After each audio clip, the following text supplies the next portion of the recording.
I only wanted to sit beside my grandson during our family dinner and enjoy one peaceful night together. But when I took my seat, my son-in-law told me, "That place isn't for you." Before the night was over, he crossed that table, stopped 2 feet from my face, and struck me in front of everyone. The whole room went silent as my daughter was forced to choose between her father and her husband's family. Everyone looked away until my 11-year-old grandson stepped forward and did something nobody expected. Welcome back to Grandpa's Revenge. Glad you're here with me today. Before we get into this one, I'd love to hear from you in the comments. Just a simple question. What's the weather like where you are right now? There's something about settling in with a good story that always feels different depending on the season outside your window. Now, a quick note before we begin, some elements of this story have been shaped for the purposes of storytelling, and any resemblance to specific real individuals or events is purely coincidental. What matters here is the truth at the center of it. On the passenger seat sat a small gift bag, a model construction crane I had picked up at the hobby shop on Archer Avenue. Owen had mentioned once nearly a year back that he thought cranes were the coolest machines in the world. I had held on to that. I always held on to things about Owen. I glanced at my reflection in the rearview mirror and barely knew the man looking back at me. The night before, I had pressed my best shirt, carefully running the iron over it 3 times until every crease was gone. The collar sat a little crooked. I'd caught that this morning and told myself no one would look that hard. I said it not myself, but the words didn't quite land. The radio drifted into an old soul track, something my wife Irene used to hum while she cooked Sunday dinners. I reached over and switched it off before the first chorus could hit me somewhere it had no business hitting. Certain songs carry more weight than they have any right to on the wrong day. Irene had been gone 7 years. 7 years. And there were still moments when I'd reach for the phone before the truth caught up with me. Tonight would have been one of those nights I needed her voice on the other end of the line. She always found the right words when I was headed somewhere hard. "Just be yourself, Len," she'd say. That's always been enough. I wasn't sure it would be enough tonight. Diane had called me 2 days before. Her voice was stretched tight like a rubber band pulled past its limit. "Dinner on Friday, Dad. Just family." She delivered the words with a cheerful lilt, but I'd spent 40 years reading the tension in a man's voice on a job site when he was holding things together by sheer will. My daughter had inherited that same telebrightness, working just a little too hard. "You sure everything's okay, sweetheart?" "Und, it boeing gedoikeo," I'd asked. "Of course," she said, quickly, too quickly. Garrett just thought it would be nice. Garrett thought it would be nice? I'd been turning that sentence over in my mind for 2 days, like a stone rattling around in my boot. The exit ramp curved off the highway, and within minutes the landscape shifted the way it always did when I crossed into Lake Forest. Wider streets, older trees, houses set so far back from the road they almost disappeared into the property. I had built things in neighborhoods like this my entire working life. Poured foundations, framed walls, laid floors that would outlast every person who ever stepped across them. I knew these streets from the outside looking in. That had always been exactly how I felt here.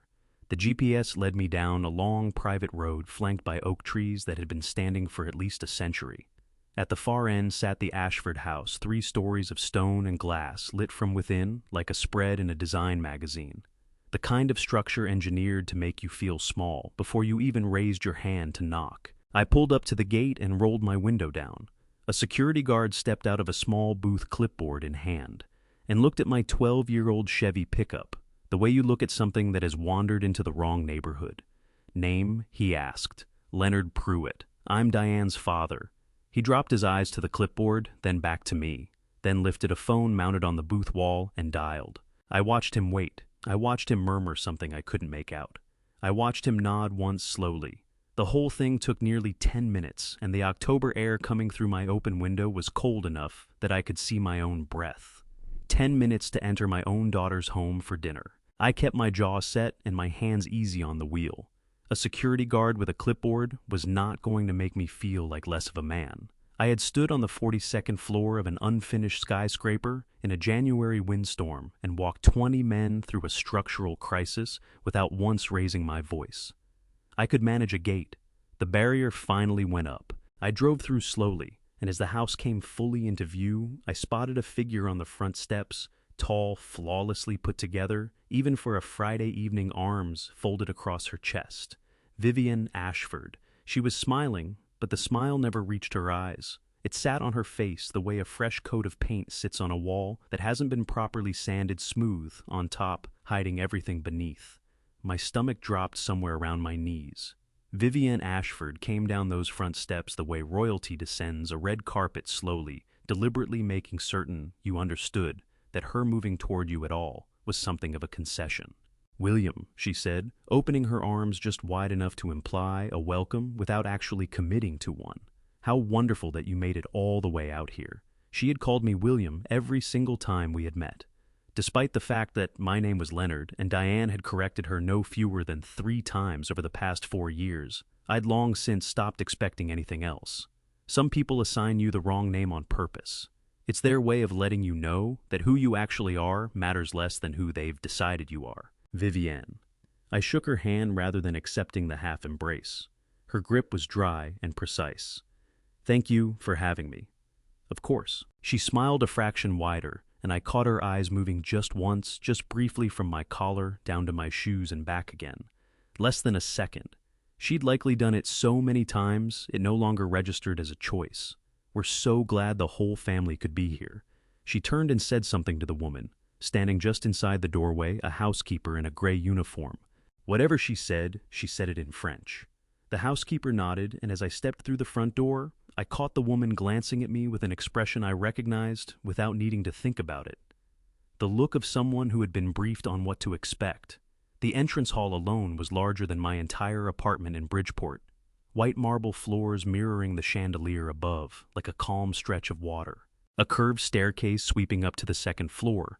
Flowers in a vase on the side table that probably cost more than my monthly grocery bill. I tightened my grip on the gift bag and reminded myself to breathe. Grandpa. The word hit me like a sudden burst of warmth on a bitter day. Owen came flying down that curved staircase at a speed that made Vivian visibly wince, his tie half undone, his dress shirt already pulling free from his pants. He was 11 years old, and he moved through the world like it was always running a step behind him.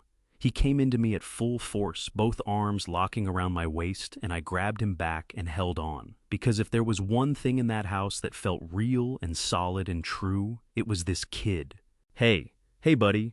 My voice came out rougher than I meant it to. "There's my guy. You're here. You actually made it." He pulled back and looked up at me with those warm brown eyes that reminded me so much of Irene. It put an ache straight through my chest. "I told Mom you'd come. I told her. I said I'd be here, didn't I? Dad always says things." And then he caught himself pressing his lips together, like he'd nearly let something slip he wasn't meant to. I looked at him steadily. "Then what, bud?" Owen glanced back over his shoulder toward the hallway that ran deeper into the house.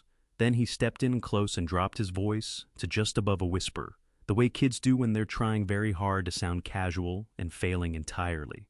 "Just be careful tonight, okay, Grandpa?" His cheeks went pink, like he hadn't intended to show that much. "Dad's been in a bad mood since this morning. A really bad mood. I just wanted you to know." The gift bag crinkled in my hand. 11 years old, and he was warning me. Not the way a child warns you about a surprise party or something broken. The way a child warns you when he has learned through more experience than any kid should have that the weather inside his own house can turn without notice, and that the people he loves sometimes get caught in it. I rested my hand gently on the back of his neck. "I appreciate you telling me that, buddy. I'll be just fine." He nodded, but his eyes said he wasn't entirely sure he believed me. "Owen." Vivian's voice came from somewhere behind me, smooth as a blade sliding free of its sheath.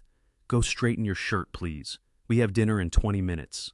Owen's shoulders stiffened barely, just a fraction, just enough for me to feel it beneath my hand. Then he stepped back, smoothed his shirt with both palms, and made his way toward the staircase. From the 3rd step, he glanced back at Mimi once, and the look on his face was one I hadn't expected to find on a child that age. It was the look of someone keeping score of someone who had been keeping score for a long time. Diane appeared from a hallway to my left, drying her hands on a dish towel. The moment she caught sight of me, her face arranged itself into the smile I knew, the one she used when she was working hard to make everything look fine. "Dad." She crossed the room, and I held her the way I used to when she was small and came to me shaking after a bad dream. She felt thinner than the last time I'd seen her. "I'm so glad you're here." "Me too, sweetheart." I pulled back and studied her face. There were shadows beneath her eyes that good lighting and careful makeup hadn't quite managed to cover. "You look tired, Diane." "I'm fine." She waved it off and laughed, but the laugh had a hollow quality to it, like a bell that had been struck once too often. "It's just been a busy week. Come on, let me take you to the living room. Garrett will be down in a few minutes." She took my arm and walked me through. As we passed the staircase, footsteps sounded on the floor above us. Slow, deliberate, unhurried, the footsteps of a man who felt no particular need to adjust his pace for anyone else. Garrett Ashford descended the staircase exactly as I would have imagined, as though everything had been arranged for his comfort, and was performing to an acceptable standard so far. He was younger than he always seemed in my mind. 38 years old, with the kind of jaw and posture that come from private schools and personal trainers, and a life in which nothing as ordinary as a rent payment has ever demanded your attention. His navy suit fit him the way expensive things fit. People who have always had expensive things, less like it had been purchased and more like it had simply always been there. He reached the bottom of the stairs, looked across the entrance hall, and found me standing there with my gift bag and my pressed shirt and my fraying collar. He extended his hand. "Leonard." Not a question, not quite a greeting, more an acknowledgement the way you'd acknowledge a piece of furniture that had been shifted somewhere inconvenient. I shook it. His grip was firm and brief, the handshake of a man who treats the gesture as a formality to be dispensed with. His eyes were already moving past me towards something more worth his attention before our palms had even separated. "Good to see you," he said, and then his phone buzzed in his jacket pocket, and he had it out and was reading the screen before I could answer. He turned half-away thumb, working across the glass, and stood there a full 4 minutes, doing whatever couldn't wait, emailing, texting, rearranging whatever needed rearranging, while I stood 3 feet away, holding a gift bag for his son. Diane materialized at my elbow. She touched my arm lightly, a small apologetic pressure, and said, "Why don't we head into the dining room? Everything's almost ready." The dining room was magnificent in the way things are magnificent when someone has spent serious money for precisely that effect. A long mahogany table ran the length of the space set with silverware that caught the candlelight and threw it back in small, sharp glints. The centerpiece was an elaborate arrangement of ivory orchids and twisted willow that must have taken a professional florist the better part of an afternoon. I counted the chairs. 12 and 4 people were already seated at the far end. 2 couples I didn't recognize. The women in cocktail dresses, the men in blazers with open collars. Garrett appeared behind me. Phone finally put away, he moved past me toward the guests with his arms spread wide and his entire face transformed into something warm and magnetic that I had never once seen aimed in my direction. "Warren Nadine, you made it." He clapped the nearer man on the shoulder. "Stu Loretta, glad you're here." Warren Fielding, broad-shouldered, early 40s, the kind of man who had clearly played football in college and still carried the frame for. It stood and shook Garrett's hand. His wife Nadine smiled and touched Garrett's arm. Stuart Colton, leaner and quieter, offered a more measured greeting. I stood near the doorway of my own daughter's dining room and was not introduced to any of them. I spotted a chair near Diane and Owen and moved toward it. "That seat's taken." Garrett's voice crossed the room. Not raised, just flat and certain, the tone you use to correct a child who has picked up something that isn't theirs. Every person at the table turned to look at me.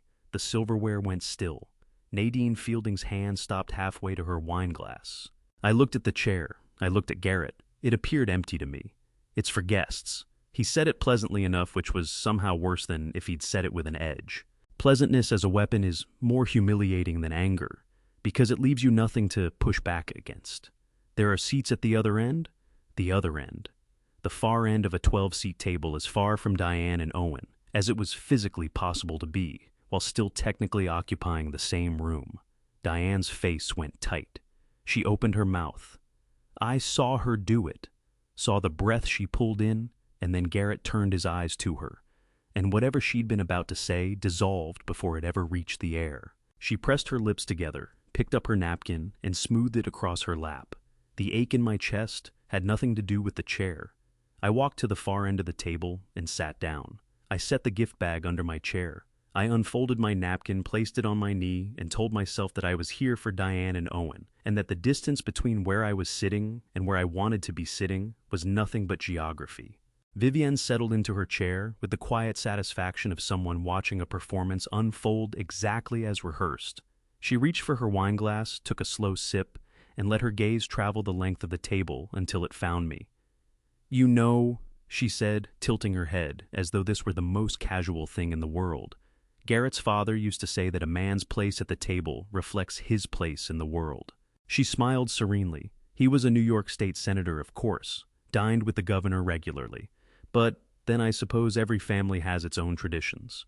She left that comparison sitting right in the center of the table, delicate as a shard of broken glass, and picked up her menu. Warren Fielding cleared his throat quietly. His wife Nadine looked down at her plate. I fixed my gaze on the candle in front of me and concentrated on keeping my hands still. They wanted to shake, not from fear, but from that particular species of fury that comes from being humiliated in a room full of people who are all carefully pretending not to notice. The food arrived in courses carried out by two young servers who moved with the practiced efficiency of people trained to never make eye contact. The first course was a chilled leek and potato soup that probably had a French name I wouldn't have been able to pronounce, served in white bowls so thin you could almost see your fingers through them. I picked up my spoon and kept my attention on the bowl.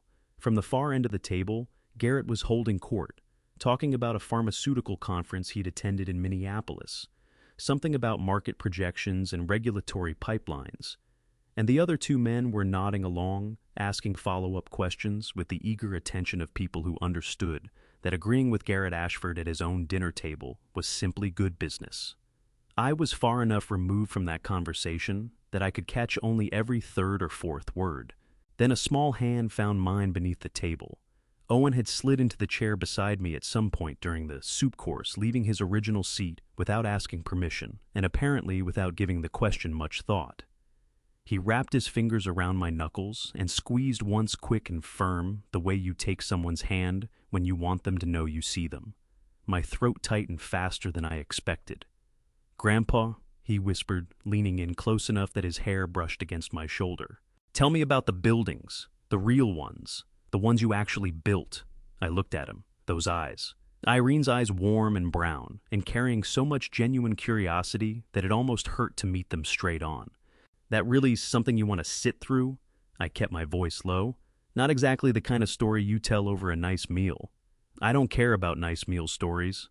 He scrunched up his face the way a 7-year-old does when something doesn't make sense. "All Dad ever talks about is regulatory pipelines. I don't even know what those are. I want to hear about the cranes."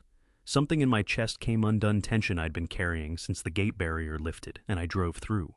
For the first time since I'd walked into that house, I drew a full breath and let my shoulders drop. "All right," I told him. "Harborview Tower on Wacker Drive.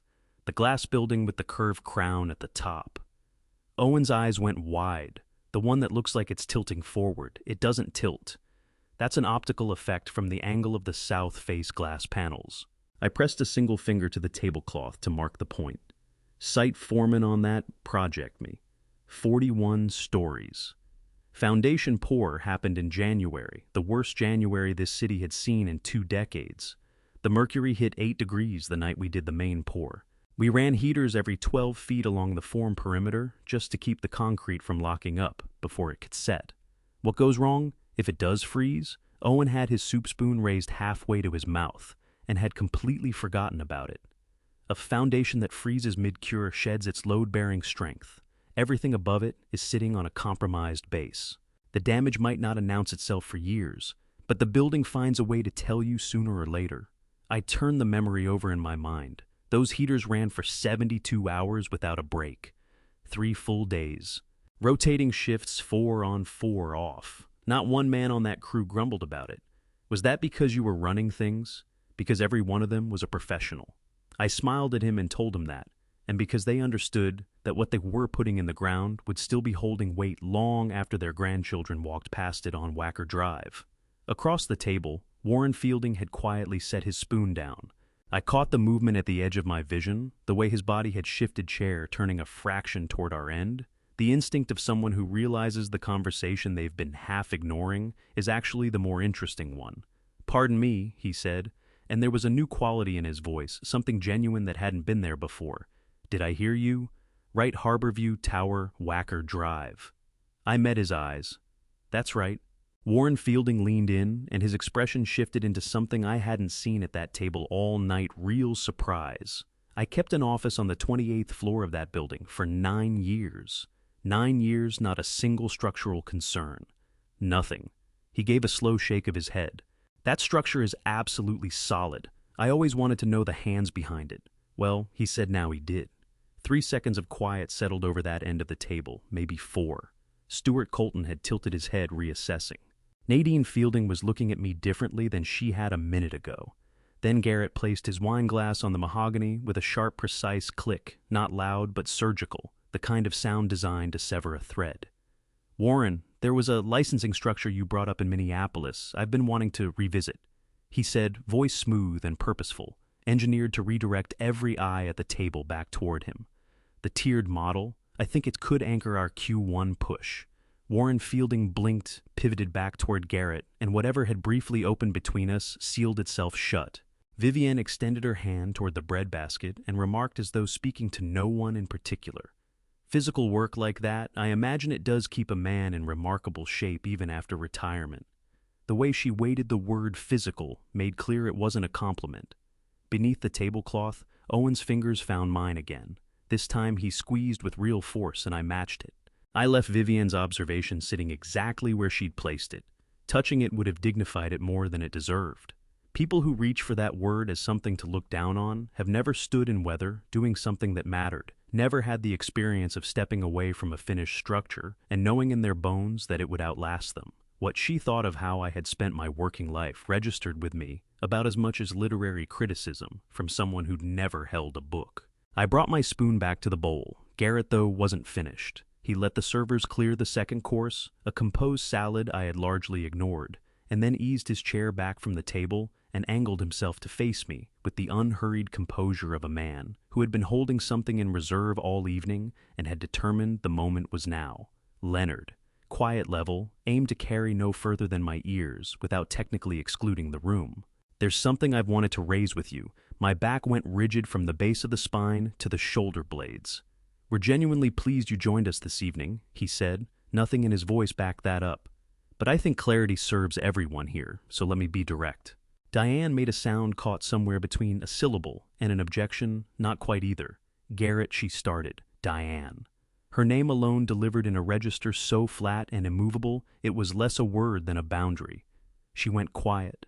Her fork settled against the rim of her plate with a faint ring of silver on porcelain. Her eyes dropped to her lap, and I sat there watching my daughter shrink inside her own home, and something in my chest split along a seam I hadn't known was there and wasn't sure would ever knit back together. Garrett came back to me. "You're at this table because Diane asked for you to be," he said. "I honor that. But what I need from you is an understanding this house runs a certain way. These are people I've invited, and I'd expect you to carry yourself accordingly." Nobody moved. Warren Fielding had discovered something apparently fascinating in the middle distance of his wine glass. Stuart Colton was absorbed in the wood grain of the table, as though reading it.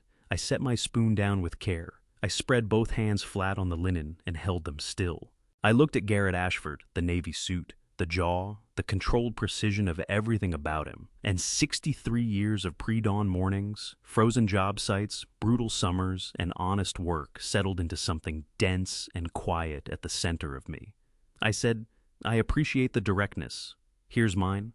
4 years I've walked into this house because my daughter is under this roof, and so is my grandson. Never once have I come to you asking anything. Never once have I been a source of trouble. Tonight I sat where I was put and didn't say a word about it. I let a beat pass, but I won't be lectured on how to carry myself by a man I've given no cause to disrespect." A flicker crossed Garrett's face, heat unguarded there, and gone, but not gone fast enough. "I don't think you have a clear picture of the way this works," he said, and his voice had lost some of its surface ease, something harder beginning to press through the way the edge of a blade finds its way through worn leather. "Then walk me through it," I said. He got to his feet. No drama in it, no shoved chair, no raised voice. He simply stood, contained, deliberate, like a man executing something he'd already decided on, and came down the length of the table toward me, with his hands open at his sides and his gaze fixed on my face the whole way. Warren Fielding drew his chair back an inch. Nadine Fielding closed her hand over her husband's arm. Vivienne lifted her wine glass and kept it there. Diane said, "Garrett, please." The second word fractured. It didn't waver, it broke split, clean open by a fear she had spent the entire evening holding at bay, and the sound of it went through me, even as Garrett came to a stop 2 feet from where I sat and stood there, looking down at me with the expression I recognized, not from job sites, not from the neighborhood I grew up in, but from men who had stacked up enough money to convince themselves it placed them outside ordinary rules. So, this is what you want to understand. He kept his voice barely above a murmur. You are a guest under my roof. You're present here because I permit it. And at this moment, you are making a fool of yourself. I rose from my chair. We stood eye to eye. I hadn't counted on that. Somehow he always registered as taller, the way men with that kind of power read as larger, until you're close enough to see that the material they're made of is identical to everyone else's. I have not once made a fool of myself, I said. In 63 years, not once. His jaw went tight. His right hand lifted from his side. I watched it come, and I held my ground. It was the sound I carried with me afterward, not the pain. The pain registered before anything else did. A searing, cracking heat left cheekbone, temple, jaw, all igniting together like a circuit completing. Not the shock that undid me. My vision bleached out at the edges for half a second, and the room shifted off its axis.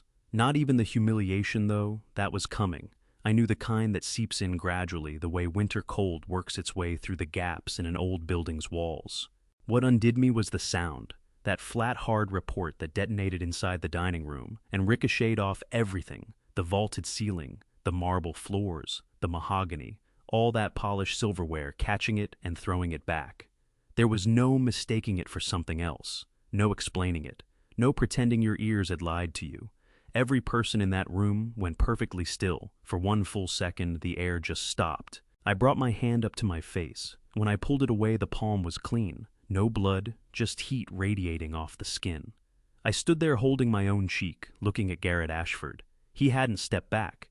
His arm was still half raised, his face wearing something I couldn't pin down. Not satisfaction, not exactly remorse either. Some third thing that sat between them and was uglier than both. Then Diane screamed. Nothing quiet about it, nothing held back a raw tearing sound that seemed to have been building pressure inside her for years before it finally ripped free. She threw herself back from the table, with enough force that her chair shrieked across the marble like a blade. She was already upright and coming toward me before it had rocked to a stop. Garrett. Each syllable its own sentence. What did you just do? She was trembling so hard I could hear it in every word. She positioned herself squarely in front of me, arms slightly away from her body, placing herself as a wall between me and her husband. What did you just do, Diane? Don't. That single syllable came out of her like something pressed under tremendous force, compressed, dense, immovable. Don't you dare say my name right now. The last time I had seen my daughter hold herself that way, she was 9 years old, inserting herself between 2 boys who'd been brawling at recess over some injustice she'd decided she couldn't walk past. She walked away with a black eye. She had not budged an inch. Movement caught the edge of my sight up at the top of the stairs. Owen stood on the landing dress shirt on his tie, hanging half-knotted, both hands clamped around the banister. His face had gone the color of ash. His eyes shuttled between me and his father and his mother in that frantic, helpless way children have when they're trying to make sense of something no child ought to witness. I noticed his hands. The right one was pressed flat against his smartwatch face, not intentional, not strategic, just the instinct of a frightened person, reaching for something solid when the floor beneath them no longer feels reliable. His fingers were shaking against the glass. He had no idea what he'd set in motion. None of us did yet. Vivienne moved. She came around the far end of the table with a swiftness that was startling this woman who had glided through the entire evening in a performance of composed, unhurried grace. Something had come loose in her now, and what replaced it moved with a cold, focused urgency. She crossed to Diane in 4 strides. Nobody reacted in time. Her right hand came up and connected with the side of Diane's face, a crack even sharper than the first's, impossibly so. Diane lurched sideways. Her shoulder struck my arm as she fought to stay on her feet, and I caught her, both of my hands closing over her shoulders, pulling her upright. Her whole frame was shaking against my grip, not trembling, shaking the deep, unsteady vibration of something structural failing. "You will not speak to my son that way in his own home," Vivienne said, and her voice had shed every trace of warmth. What it dropped into was low and clipped, and almost clinical, something cold that had been sitting underneath the polish for a very long time. You are a guest here, Diane. You live here because we allow it. Don't ever forget that. Diane made a sound that had no clean category, not a word, not a sob, something fractured that belonged to the territory between the two. Her hand found her cheek and pressed against it a mirror of what my own hand was doing to mine. Warren Fielding had risen from his seat. Nadine sat beside him with both palms clamped over her mouth, eyes wide and glittering with tears she hadn't yet committed to. Stuart Colton had rolled his chair back entirely from the table, putting physical distance between himself and what had just happened. Loretta Colton had both fists balled into the tablecloth. Garrett hadn't moved. He was still rooted to the same spot, but the look on his face had evolved into something I could now name. It was the look of a man who had stepped past the line and was watching the fallout materialize at a scale he hadn't prepared for. Good, I thought. Take a long look. All of it. Then I heard its small feet hitting marble steps coming down fast. And Owen was against my left side, arms cinched around my waist, holding on the same way he had when he'd come running to meet me at the front door 2 hours ago. But that had been joy. This was the grip of someone who was afraid of what happens if they let go. His whole body shook against mine. I brought my arm around his shoulders and held on, and I could feel his heartbeat rapid and frightened, hammering through his ribs. And I thought, he is 11 years old. This is the life his father constructed around him, and I am going to dismantle every last piece of it, not through rage, not through raised voices, through the truth. I looked at Garrett across the top of Owen's head. He hadn't moved, but something in the way he was standing had changed. The tightly wound control had dissolved, left behind a kind of suspended uncertainty. A man who'd swung hard and was only now beginning to register how badly he'd misjudged the weight of it. You just hit your father-in-law, I said. I kept my voice measured quiet because I needed each word to arrive undiluted. In front of your son, in front of your guests, in your own dining room. A pause. I've spent 40 years building things that were meant to last. You just spent 40 seconds destroying something that can never be put back together. Garrett's mouth started to open. Don't, I said. There is nothing you can say right now that I want to hear. Vivienne stepped forward, pulling her composure back around herself with striking speed. Leonard, I think if we all just... Mrs. Ashford. I turned and looked directly at her, and whatever she read in my face brought her to a full stop. You struck my daughter in her own home. I don't have anything to say to you either. The room held itself in complete silence. Warren Fielding stood with one hand resting on his chair, back watching everything with the focused cataloging attention of a man who doesn't miss details. Nadine had lowered her hands from her mouth, but her eyes were still wet and bright. I looked down at Owen. His color was still poor, but his jaw was set hard, and that set jaw reminded me sharply of Diane at 9 years old, on that playground small and scared and planted like a tree. Yazzie, buddy, I said, keeping my voice low. Go get your jacket. He looked up. Are we leaving? We are. He released me and climbed the stairs without a word, his steps brisk and deliberate on the marble. I watched until he'd gone, then turned toward Diane. She hadn't moved from where Vivienne had left her, standing one hand still cupped against her cheek, her eyes filmed over with tears. She was working hard to hold back. The mark was already rising along her cheekbone, a livid spreading flush that sent something fierce and protective surging through me. "Then get your coat, sweetheart," I said. "Dad." The word split open as she said it. "It's okay."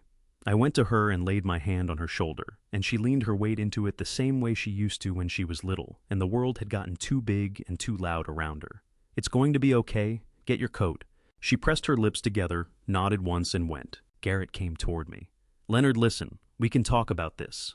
This doesn't have to—" "It already has," I said. I turned open the hallway closet and took my jacket out. That jacket, the one with the fraying collar I'd been so self-conscious about from the moment I walked in. I buttoned it up slowly, one button at a time, fully aware that the whole room was watching me do it. Something had shifted in how it felt against my shoulders, lighter, as though it had shed whatever embarrassment it once carried and taken on a different weight altogether. Diane came back holding her coat and Owen's. Her hands hadn't stopped shaking as she helped him into his, and then the three of us moved through that immaculate white living room, out the front door, and down the stone steps into the October cold. Warren Fielding rose to his feet as I passed him and offered a single measured nod. Nothing spoken, just that look that communicated everything he'd witnessed, what unfolded in that dining room, and he understood precisely what it was. I returned the nod and kept moving. The night air outside caught my face like a splash of cold water, and the cheek where Garrett had hit me pulsed with the chill. We made our way to my truck through the dark me, holding the passenger door for Diane, while Owen pulled himself into the back and drew his jacket close. I climbed in, got the engine running, and eased us down the long driveway toward the gate. A full minute passed without anyone saying a word. Diane kept her gaze fixed on the window, one hand flat on her thigh, the other drifting now and then, to her face a small, unconscious check, like she needed to confirm everything was still where it belonged. Owen's reflection in the rear view showed him hunched over his smartwatch thumb, moving across the tiny screen, brow tight with concentration. Then he glanced up, found my eyes in the mirror, and looked away again, fast. Later that night back in Bridgeport, Diane made 2 phone calls. The first one wasn't really a phone call at all. It was just the 2 of us at my kitchen table while she wept through every last bit of it until the crying ran itself dry. The second was to a family law attorney in Waukegan. That call set things in motion. An emergency protective order followed a court document issued by an Illinois family court judge that officially classified what had occurred in that dining room as domestic violence and established Diane's legal right to keep herself and Owen away from that house until the court said otherwise. It was granted by 10 Seoulsiers the following morning. By then, I'd already been at the kitchen table since 4:00 a.m., not from any failed attempt at sleep. I hadn't even considered it. Once Diane's crying finally wound down around 2, and I'd gotten her and Owen settled into the spare room, I walked out, sat down in the dark, laced my fingers together on the tabletop, and let the hours pass however they needed to. The radiator ticked and hissed from its corner. Out on the street, a garbage truck made its slow rounds, the hydraulics groaning against the pre-dawn silence. 2 floors above me, someone's television bled through the ceiling, low and indistinct. Bridgeport. My block, my building, my life's address for 22 years. The table beneath my hands had been Irene's. She'd picked it up at a church sale in Andersonville for $30 and spent a whole long weekend stripping and refinishing it herself. And for 16 years after that, it was where our family sat down every night right up until she was gone. You could still see the places where Diane used to spread her homework out, worn smooth from years of it. Near one edge, there was a ring stain I'd never managed to lift, left by a coffee mug I'd set down, without thinking on the morning of Irene's funeral. I put my thumb over that ring and held it there. Around 5:00, the darkness outside the window began dissolving into the deep steel blue that means early autumn in this city. I pushed back from the table, brewed a pot, the same brand I had bought at the corner store on Halsted Street for the past 15 years. $8.49 a can, and settled back into my chair to wait out the rest of the morning. Diane showed up in the kitchen doorway at 6, dressed in the oversized sweatshirt she always left here for nights like this. A piece of the life she'd had before Lake Forest, before Garrett, before any of it. Hair pulled back, face bare. The bruise across her cheekbone had deepened while she slept into something purple and definite, and each time my eyes went to it, my gut pulled tight. She lowered herself into the chair across from mine, without speaking, and closed both hands around the mug I'd already set out for her. For a stretch, the kitchen held nothing but the knock of the radiator, the low noise of the street, and the sound of 2 people breathing the same air. "I should have walked out 2 years ago," she said at last. Sleep and hours of crying had ground her voice down to something raw. I knew it even then. I kept convincing myself things would turn around, that he'd turn around. "Diane, I'm not asking you to make me feel better about it, Dad." She looked at me steadily. Her eyes were swollen and red at the rims worn down to the bone, but behind all that clearer than they'd been in years. "I just need to say it where I can hear it. I stayed past the point I should have. That's mine to carry." "It isn't yours," I told her. "It's his." She moved her head from side to side, not arguing the point, just too exhausted to keep sorting through the wreckage of it. "Is Owen still asleep?" "Last I checked." The words were barely out when we heard it, light footsteps in the hallway. Owen came around the doorframe in his socks, still wearing the dress shirt from the night before, clearly slept in one side of his hair pressed flat, and the other angled straight up. He took in the room, me, then his mother, then the mark on her face, and something in his expression gave way just for a moment. A sudden collapse, the way paper buckles when a fist closes around it. Then he pulled it back together with the kind of quiet resolve you only see in a kid who's made a private decision to stay standing. He walked to Diane and wrapped his arms around her from behind his face, turned into her shoulder, and she reached up and covered his hands with hers and held them there. I turned toward the window. Some moments you don't belong in. At 7:00, I carried my coffee out to the small balcony off the kitchen room, enough for 2 chairs and a dead plant I'd been intending to swap out for months, and rang Gus Calloway. "Second ring," he answered. Gus Calloway had been answering on the second ring for the better part of 30 years, no matter the hour or the weather. That reliability was something I'd built a lot of trust on over time. Len fully alert, which told me he'd been up same as me. "Yes, Gus, I need to sit down with you about Garrett Ashford." A pause followed. Not the pause of a man caught off guard, and not the recalculating kind either. It was the pause of someone who'd been expecting a knock at a particular door and was now hearing it. "Figured you'd be calling sooner or later," he said. "I've had something set aside for 3 months now, something you have to look at in person." His voice went quieter. "How fast can you get out to Pilsen?" My grip tightened on the phone. Down below on the sidewalk, a woman moved through the gray morning light behind a golden retriever, straining toward a fire hydrant, her attention on her phone, a laugh crossing her face. The world going about its business completely untouched by whatever last night had been. "Give me an hour," I said. Gus Calloway's office occupied the second floor of a narrow brownstone on 18th Street in Pilsen, squeezed in between a Caribbean restaurant on one side and a dry cleaner that predated both of us on the other. The sign on Gus's door said, "Calloway Investigative Services," in letters that had been fading for at least a decade. Gus had never gotten around to having them redone, or maybe he just didn't see the point. I'd known Gus Calloway for 31 years, back to when we were both young and working construction jobs in the Loop, before he blew out his knee on a site in River North and concluded that since he couldn't put things together anymore, he might as well make a career out of pulling them apart. 26 years as a private investigator since then. Long enough to become the person other people dialed when every other number had already failed them. He was at his desk when I walked in, coffee mug, in one hand a manila folder in the other, wearing the same expression he always wore, the look of a man who had absorbed enough of the world's worst to hold very little of it against his composure, but who still kept both eyes open regardless. "You look terrible," he said. "Appreciate that, Gus." He waved me toward the chair on my side of the desk. Same cracked leather it had always been. Same 3 patches of electrical tape holding it together. I sat, and he pushed the manila folder across to me. 3 months back, he said, a woman by the name of Beverly Crowell came through that door. Pharmacist by training, 12 years working in the field, 4 of those at Ashford Pharma. He pressed 2 fingers against the folder. Let go 6 months before that visit. Exactly 1 week after she declined to sign off on a certificate of analysis for a shipment of active pharmaceutical ingredients coming in from an overseas supplier. I lifted the cover. Photocopied documents fanned out across the desk.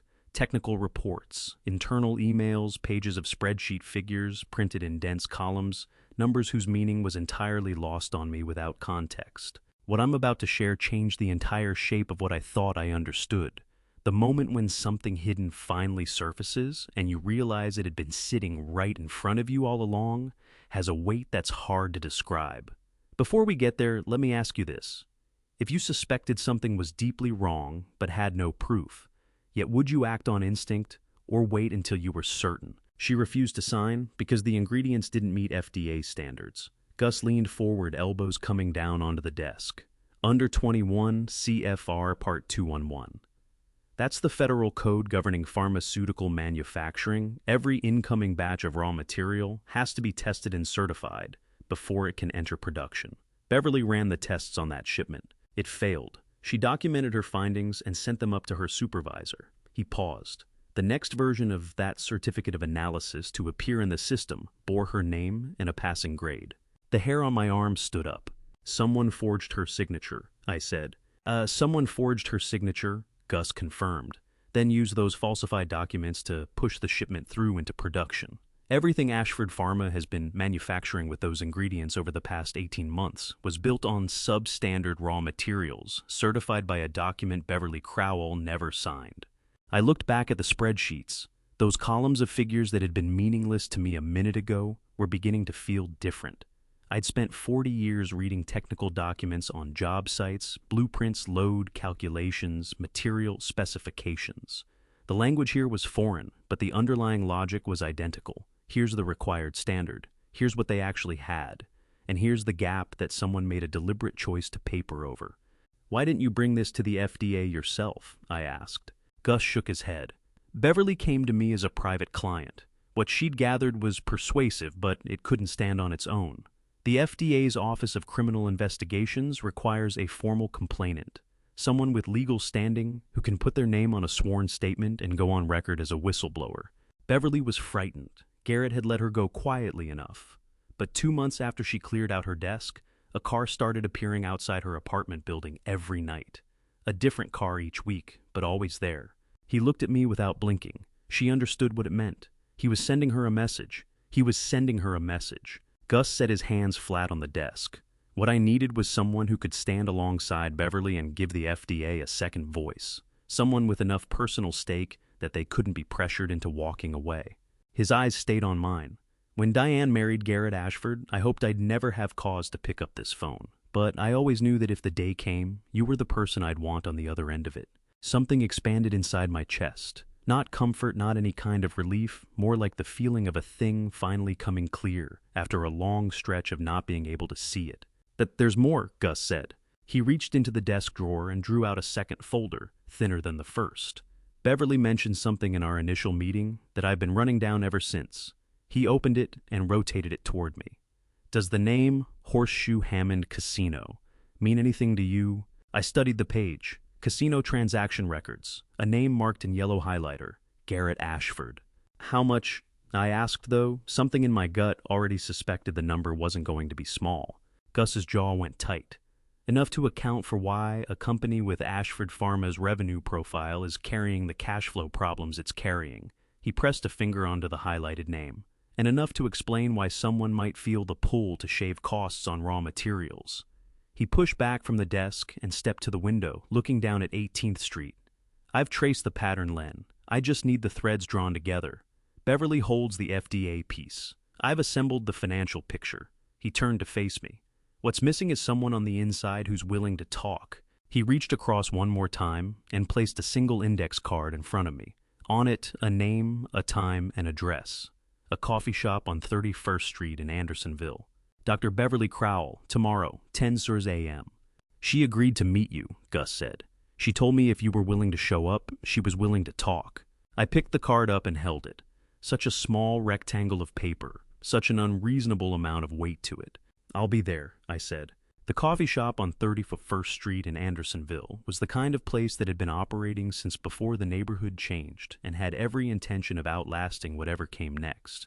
Mismatched chairs, a glass pastry case holding maybe 3 items by 10 in the morning, a ceiling fan rotating at a speed that implied it had quietly surrendered.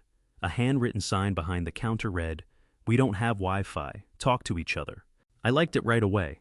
Beverly Crowell was already seated when I walked in, corner booth back to the wall, clear sight lines to the front entrance and the side door both. I'd worked enough job sites to know what it looks like when someone has trained themselves to track every exit in a room. She was in her mid-40s, dark-haired, with a face that suggested she'd once carried a kind of brightness that a long siege of exhaustion had since moved in and occupied. A gray coat she hadn't removed despite the warmth of the room. Both hands wrapped around a coffee mug the way you grip something when you need to feel that at least one thing in the world is solid and warm and won't shift under your fingers. She looked up when I came through the door, and I could see her running her rapid, quiet inventory. My face, my frame, my hands, the way I moved toward her table. Whatever the assessment turned up, it was enough. She stayed. "Mr. Pruitt," she said. "Leonard," I settled into the seat across from her. "Thank you for coming. That Gus said I could trust you." She said it without warmth, the way a person states something they're still in the middle of deciding whether they believe. I don't trust easily anymore. "Given what's been done to you," I said, "that's the only sensible response." Something moved across her face, quick, like a window cracking open for a half second before someone pulls it shut. She dropped her gaze to the coffee mug. "I had 2 children when I took the position at Ashford Pharma," she said. "My daughter was 7, my son was 4. Pharmaceutical quality control stable company, solid benefits work that actually meant something. I thought I was building a foundation for my family." Her lips pressed together. "I spent 4 years building one for Garrett Ashford instead." "Tell me what happened," I said. "From the start." She told me. It came out in the careful, methodical language of a trained scientist. Dates, batch numbers, regulatory citations laid down with precision. But running beneath all that exactness was something raw that she was holding in check, the way you hold in check something that has been building pressure inside you for a very long time.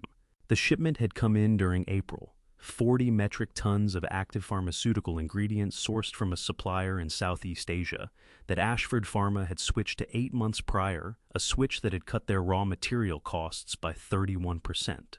Beverly had tested 3 samples from the shipment following standard protocol. All 3 failed purity specifications under USP standards, the United States Pharmacopeia guidelines that set the minimum acceptable quality threshold for pharmaceutical ingredients going into human medications. I wrote up my findings and submitted them to my supervisor that same afternoon. She said, I recommended rejecting the entire shipment and flagged the supplier for review. Her jaw tightened. 3 days later, I was pulled into a meeting with my supervisor and the CFO, Clifton Hargrove. They told me my testing methodology had been flawed. They wanted me to run it again. Her voice went flat. I ran it again, same results. And then I asked, though Gus's folder had already given me the answer. And then I was informed that the matter had been reviewed at the executive level and the shipment had been cleared. She looked up and met my eyes for the first time since I'd sat down. What was in them wasn't quite tears and wasn't quite anger. It lived somewhere in the unsteady ground between the two. A week later, the certificate of analysis in the system had my name on it and a passing grade I never assigned. The shipment went into production. She set the mug down with care. I resigned the following Monday. Did you go to the FDA? I asked. I tried. She drew her coat tighter. I contacted the FDA's MedWatch program and the Office of Criminal Investigations. They took everything I gave them. They said they were looking into it. Her voice fell. 2 months after I resigned, a car started showing up outside my building at night. Different cars, same spot.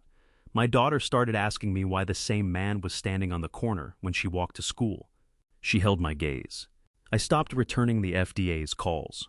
I felt the particular species of anger that doesn't run hot, the kind that drops cold and dense into the floor of your stomach and simply stays there. The original test results, I said. Your actual findings before they altered the record. Do you still have them? She reached into her coat pocket and set a USB drive on the table between us. A small thing, barely 2 inches long, sitting there on the formica, looking like it could be anyone's. Everything, she said. Original test data, the email chain where I submitted my findings, both retest results and a side-by-side comparison of my actual certificate of analysis against the version they entered into the system with my name attached. She rested one fingertip on it without lifting it. If someone with the right authority looked at this, Garrett Ashford would have a very serious problem.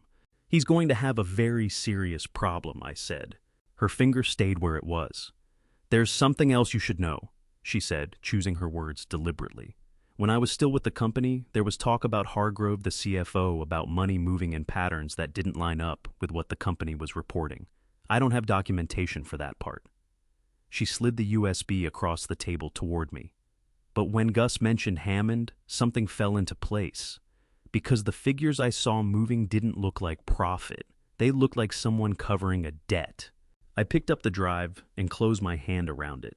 Beverly, I said, are you familiar with the FDA Whistleblower Protection Program? She looked at me with the weariness of someone who had already read every page of every option available to her. I know it exists. Under that program, you can't be retaliated against for reporting violations made in good faith. I told her that Gus had a contact at the Chicago PD who could put the surveillance on her building into the official record. That alone was enough to constitute criminal intimidation of a potential witness. I leaned in slightly. You won't be going through this by yourself. I'll be right there when you file the formal complaint. My name goes on that document alongside yours. For the first time since I'd walked through the door, Beverly Crowell's shoulders dropped away from her ears. It was a small thing, barely perceptible, but it was real, and it told me plainly how long she had been carrying this on her own. Her eyes went glassy for just a moment. She blinked it back, lifted her chin. Okay, she said. Tell me what we need to do. The black sedan was sitting directly across from the entrance to my building when I got home from Andersonville. Nothing about it would catch your eye on an ordinary day. a late-model Buick with tinted windows and a license plate from a rental company engine, off no heat running, which told me whoever was inside had been parked long enough that drawing attention with exhaust wasn't worth it. I spent 40 years on construction sites, and one thing that work wires into you permanently is an eye for whatever doesn't fit the picture. That car didn't fit. I went upstairs and put the USB drive in the inside pocket of my heavy winter coat, the one buried in the back of the closet, and zipped it shut. 20 minutes later, my phone rang. Unknown number. Mr. Pruitt. Male voice flat calibrated to neutrality, the way voices get when someone is being paid to deliver a message rather than feel it. I think you should give some thought to whether the road you're traveling is worth where it ends up. Is that right? I said.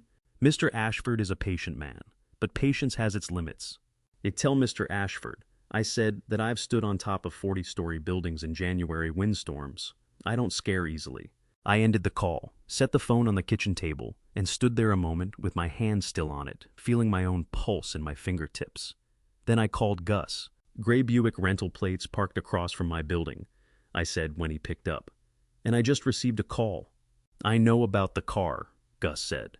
My guy has had eyes on it since this morning. Len, hear me out, don't do anything. Don't approach them, don't photograph them. Let them sit. I'm already building the documentation. What about Beverly? Someone's watching her building as well. She's fine. A pause. There's something else. Garrett knows Diane filed the protective order. His attorney reached out to hers this morning. My jaw tightened. What were they after? They want Diane to withdraw the order in exchange for a generous temporary support arrangement. Gus's voice was dry as gravel. His attorney used the word generous 4 times inside a 2-minute call, which suggests Garrett is considerably more alarmed about that protective order becoming public record than he wants anyone to know. Good, I said. Let him be alarmed. I was still sitting with that thought the following afternoon when a knock came at my door. I opened it to find Garrett Ashford standing in the hallway of my building in Bridgeport, his navy suit, his good shoes, his hair in its careful order, and the contrast between him and the peeling wallpaper and the bare fluorescent overhead was so complete that for a moment it nearly struck me as comic. Nearly. We need to talk, he said. I stepped back and held the door open. Then come in. He moved through my apartment with the measured, deliberate care of a man working hard, not to let his surroundings show on his face. I watched him absorb it, the worn furniture, the photographs on the walls, the stack of library books on the coffee table, the kitchen where Diane and Owen had sat 3 mornings earlier, eating cereal and beginning the slow work of breathing normally again. Sit down, I said. Want coffee? He looked at me the way you look at someone who has just spoken in the wrong language. I don't want coffee. Suit yourself. I poured a mug for myself and took my seat at the kitchen table. Say what you came to say. Garrett pulled out the chair across from mine. Irene's chair, the one with the slight wobble in the left rear leg. I'd never gotten around to fixing, and lowered himself into it with the expression of a man settling onto something he expects to be cleaner than it is. And this has gone far enough, he said. Diane is being irrational. The protective order is a gross overreaction to what was, by any fair measure, a heated family moment that got out of hand. You hit me, I said. Your mother hit my daughter in front of her 11-year-old son. Emotions were running high, Leonard. I set my mug down. I'm 63 years old. I've been in exactly 1 physical confrontation in my adult life, a job site in 1986, a man who put my crew at risk and wouldn't stop. I have no patience for people who dress up what they did in language engineered to make it sound like something it wasn't. I looked at him without blinking.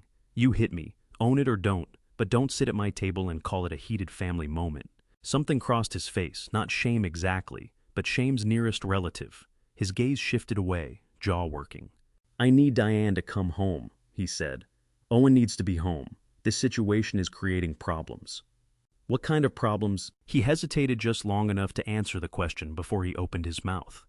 Business problems, he said. There are investors' partners, people who are paying close attention. A domestic matter turning into a legal proceeding is something I can't afford right now. I thought about the manila folder on Gus's desk. I thought about Beverly's USB drive in the pocket of my winter coat. I thought about the Buick parked outside my building and the man with the calibrated professional voice on the other end of that phone call. I can't help you with your business problems, I said.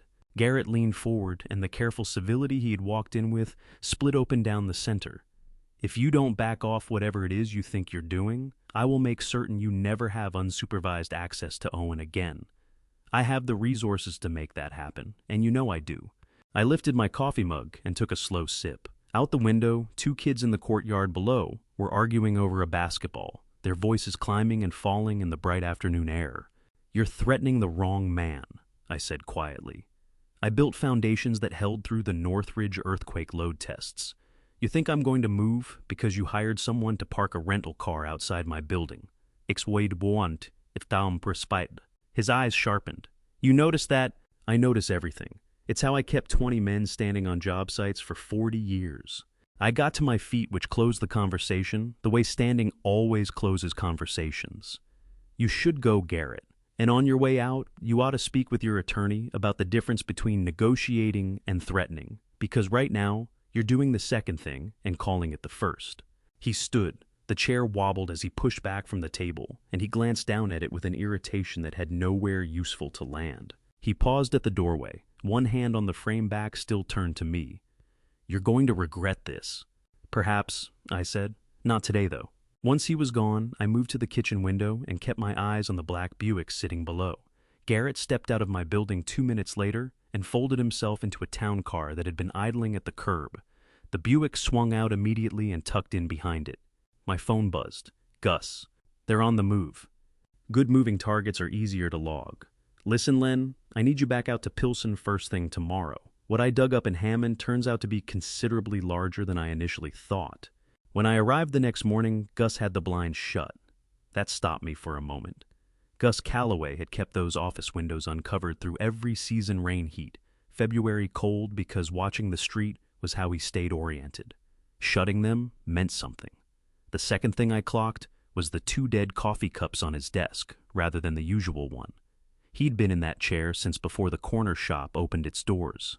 Before 6 a.m. No greeting. He simply rotated his monitor toward me. 47 transactions, 18 months, total moved $3.2 million. The screen was packed a dense grid of dates, amounts, account codes, institution names. I pulled forward in the cracked leather chair and read it the way I used to read load calculations on a job site blueprint, trying to find the structural logic buried underneath the figures. "Take me through it," I said. Gus uncapped a pen and used the tip as a pointer. "Ashford Pharma carries a subsidiary, Meridian Health Solutions, LLC, incorporated in Delaware. Delaware because that state's corporate disclosure rules are the loosest in the country. Register a company there, and the state has no obligation to tell the public who actually owns it." He shifted the pen.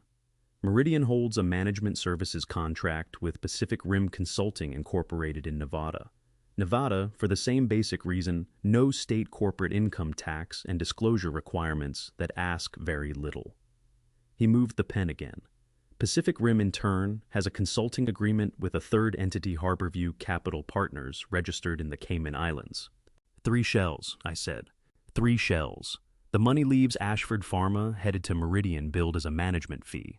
Meridian sends it to Pacific Rim, billed as a consulting fee. Pacific Rim routes it to Harborview, billed as an investment advisory fee. He set the pen down. "By the time that money lands at Harborview, it has traveled through 3 separate legal jurisdictions and cleared 2 international borders. Every single transfer looks on its face like a routine business cost, and then it arrives in Hammond." He tapped the screen. "Specifically, it lands in a personal account controlled by Garrett Ashford, which then funds wire transfers directly to the Horseshoe Hammond Casino." Gus opened a second document. "Casino transaction records, every entry tagged to Garrett's player loyalty account. 47 visits over 18 months. Average amount lost per visit, $68,000.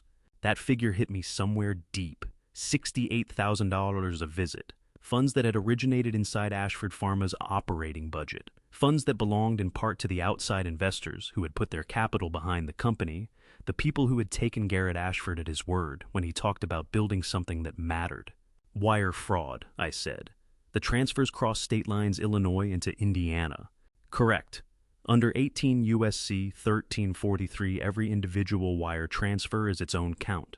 47 transactions, 47 potential charges. Gus's tone had dropped into the flat controlled register he used when the picture was bad enough that feeling anything about it would only slow things down. And layered on top of that securities fraud. Ashford Pharma has been raising outside investment capital the entire time, without disclosing that its own executives were systematically bleeding the accounts dry. The SEC, I said. The SEC. He nodded.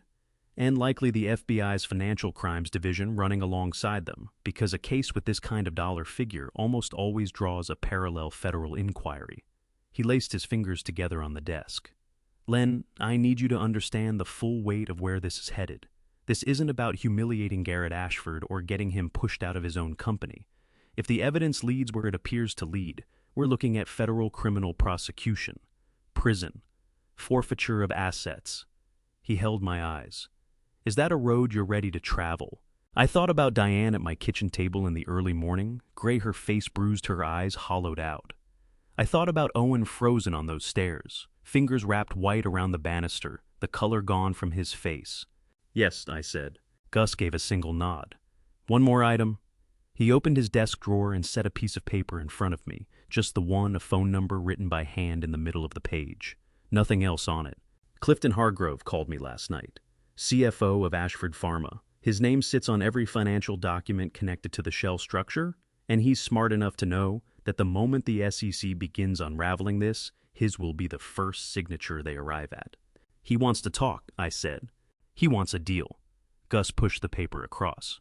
He's offering full cooperation, every financial record, every internal communication, in return for consideration under the SEC whistleblower program.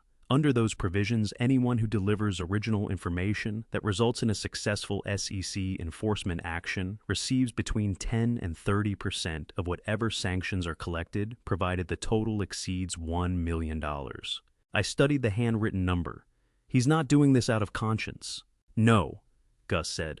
He's doing it because every other door has closed. But, Len, he pressed a finger to the page. The strongest evidence rarely travels with the most principled people. It comes from the ones who finally have nowhere left to turn. My phone buzzed on the desk. Unknown number. 3 words in the message, we should meet. Gus glanced at his screen. That's Hargrove. He's been in his car outside for the past 20 minutes. I asked him to sit tight until you and I had finished. I held the phone and read those 3 words a second time. Out on 18th Street, a bus groaned by and through the narrow gap where the blinds didn't quite meet the sill. I caught a thin strip of the ordinary Pilsen afternoon, people walking, going about things, none of them with any idea what was being put together in this cramped office above a Caribbean restaurant. And send him up, I said. Clifton Hargrove was nothing like the man I'd been picturing. Over the past several days, I'd constructed an image of him, the CFO of a company like Ashford Pharma. A decade of signature after signature on documents he understood were corrupt. What I'd assembled in my head was someone carrying the polished ease of a man whose professional comfort had so thoroughly buffered him from the downstream effects of his own choices that those effects had come to feel entirely abstract. The man who came through Gus's door had on a suit that must have run $2,000 and looked as though he'd been sleeping in it. Mid-50s, heavy-set, the complexion of someone whose physician had long since made his blood pressure a standing agenda item. When he entered, his gaze found me immediately, and what it held wasn't the strategic calculation I'd been expecting. It was exhaustion, not the ordinary kind, the load-bearing kind, the kind that accumulates not from a single sleepless night, but from years of hauling something that should have been set down long ago into a space far too small to hold it. "Mr. Pruitt," he said. His voice was composed, but the hands that drew back the chair across from mine told a different story. Before we get into anything else, I want you to know that I'm aware of what took place at that dinner, what happened to you and your daughter. Word reached me. He settled into the chair with the full weight of someone who has stopped holding anything in reserve. I was ashamed. For what it's worth. It's worth something, I said. Not everything, but something. He dipped his head and fixed his gaze on the tabletop. Gus shut the door quietly and positioned himself against the wall. Arms folded there, but unobtrusive, close enough to hear everything far enough back that Hargrove didn't feel surrounded. How far back does your knowledge go? I asked. Hargrove drew in a long breath and let it out slowly, as if releasing pressure from somewhere he'd kept sealed for a long time. The shell structure, from the very start. Viviana built it. She had the whole architecture laid out before Garrett ever formally launched Ashford Pharma. She came to me specifically about the CFO role because she needed someone with enough command of corporate finance to keep the structure running cleanly without raising questions. He stopped. She made it very easy to say yes. The money was substantial. So it was Vivian who designed the shell structure, Gus said, keeping his voice even. Not Garrett. Garrett knew it completely. He ran it. Hargrove flattened both palms on the table, as though grounding himself. But the original design, the Delaware subsidiary, the Nevada consulting layer, the Cayman vehicle that was Vivian's construction. She holds a law degree from Columbia, 1984, 15 years in corporate law before she married into the Ashford money. She knows exactly what she's doing. He looked up at me. What she did at that dinner, losing control like that. I have worked alongside that woman for 10 years, and I have never once seen her act without calculating the move first. Something broke open that night. I didn't respond. I was thinking about Vivian reaching for her wine glass, about the number of refills I had counted before the main course was even cleared. As she was drinking, I said. Hargrove blinked. That would explain it. She doesn't. She doesn't typically drink at social functions. Control matters too much to her. He shook his head in a slow, disbelieving way. One unguarded moment in 10 years, and it happened in front of witnesses. And in front of a smartwatch, Gus said quietly. Hargrove's head came up sharply. What? Gus glanced at me. I gave a small nod. My grandson was on the staircase when everything unfolded that night, I said. He was frightened. His hands were shaking. He grabbed his wrist without thinking about what he was pressing. I watched Hargrove's face as I spoke. The watch captured everything, every word, every sound. The color left Hargrove's face in a single rapid retreat completely, and all at once fast enough that I actually shifted forward in my chair, briefly concerned he might go down. Everything he said. Everything. He brought both hands up over his face and held them there. A large man folding inward in a cracked leather chair in a narrow Pilsen office. When he finally lowered his hands, the corners of his eyes were wet, and his jaw was working at something he hadn't quite decided whether to say out loud. I have children, he said at last. 3 of them, 19, 16, and 14. His voice fractured slightly on the last number. My youngest is 14 years old, and she believes her father is a decent man. She has never had cause to think otherwise. He stopped, swallowed. I have been telling myself for 10 years that what I was doing wasn't really hurting anyone, that it was only financial maneuvering, that the drugs were fine, the company was fine, the investors would come out fine. He looked at me, and the eyes looking back at me were no longer a CFO's eyes. They were something more stripped down than that, something more frightened. Beverly's test results, the ingredients in those medications? He paused. Do you know what Ashford Pharma actually manufactures? Pharmaceuticals, I said. Cardiac medications, blood pressure drugs, medications that people depend on daily, because without them, their hearts don't function the way they're supposed to. His voice fell to almost nothing. I kept telling myself they were fine. I needed them to be fine. I don't know whether they're fine. The room went quiet. Gus pushed off from the wall and came to the table. He set a single sheet of paper in front of Hargrove, a standard whistleblower cooperation agreement, the kind that would put Hargrove's participation in the SEC disclosure on formal footing and spell out what protections he would receive in exchange for his cooperation. And sign this, Gus said, and we begin the work of establishing exactly what is in those medications and exactly what has to be done about it. You have information we need. We have a structure that can protect you while you give it. He set a pen on top of the page. Your youngest is 14. She has years left of believing her father is a good man. This is how you make that true. Hargrove stared at the paper. His hand reached for the pen. It was shaking badly enough that his first attempt at a signature skittered sideways off the line. He stopped, pressed his palm flat on the table, breathed deliberately for 3 counts, and tried again. The second one held. He put the pen down and pushed the paper back toward Gus. And then he sat with his head bowed and his hands resting in his lap, shoulders rising and falling in the uneven rhythm of a man who has been carrying something terrible for a very long time, and has finally let it go and doesn't yet know what to do with the space where it was. What happens now? He asked. Now you go home, Gus said. You don't reach out to Garrett or Vivian. You don't alter or destroy any documents. You conduct yourself exactly as you ordinarily would for the next 2 weeks. He folded the signed agreement and tucked it into the manila folder. And then everything moves at once. I was reaching for my jacket when my phone buzzed on the table. A text from a number I recognized. Owen's the one he used when he wanted to send me pictures of things he thought I'd appreciate. Usually birds or construction equipment, or some combination of both. Grandpa, I found something on my watch. I don't know what to do with it. Can I come see you? Just you? I read it twice. Then I looked over at Gus, and Gus looked back at me, and neither of us said a word because the message had already said everything there was to say. I texted Owen back 4 words, "Come whenever you're ready."